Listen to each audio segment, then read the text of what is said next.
Petrol ডিজেলের। আজ সকাল থেকে এই দাম কার্যকরী হয়। শহরে বিভিন্ন পাম্পে বর্ধিত দাম দিতে হয়। West Bengal petroleum dealers association কার্যকরী সভাপতি প্রসেনজিৎ সেন জানান, পেট্রোল 40 পয়সা ও ডিজেল 20 পয়সা লিটারে বেড়েছে। পাওয়ার পেট্রোলের দাম 40 পয়সা বেড়েছে।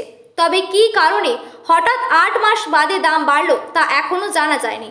তবে যুদ্ধের জন্য কিছু প্রভাব পড়বে। ক্রেতারা জানান, দাম বাড়লে অসুবিধা হবে। যুদ্ধের জন্য বাড়লে এই দাম দিতে অসুবিধে নেই, কারণ দেশ আগে।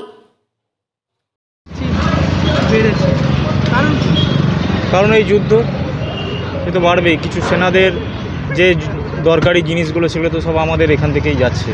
আর আমাদের এটা দরকার। যদি সামান্য 40 পয়সা বাড়ে আমাদের কোনো আপত্তি নেই। গ্যাসের দামও 50 টাকা বেড়েছে, 850 ছিল 900, আরও হয়তো বাড়তে পারে, কোনো আপত্তি কিছু নেই। আমাদের দেশ আগে, তার জন্য আমরা দিতে পারি। আমার নাম অভিজিৎ দাস। হঠাৎ করে কি আছে, দাম তো বাড়তেই থাকছে। এটার উপরে পাবলিকের কোনো নেই, দাম বাড়তে থাকবে আর বাড়বে, আমাদের কোনো হাতের উপায় নেই।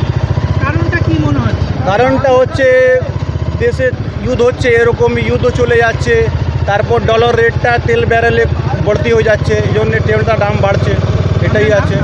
আমার নাম হচ্ছে শাহবাজ সিদ্দিকী।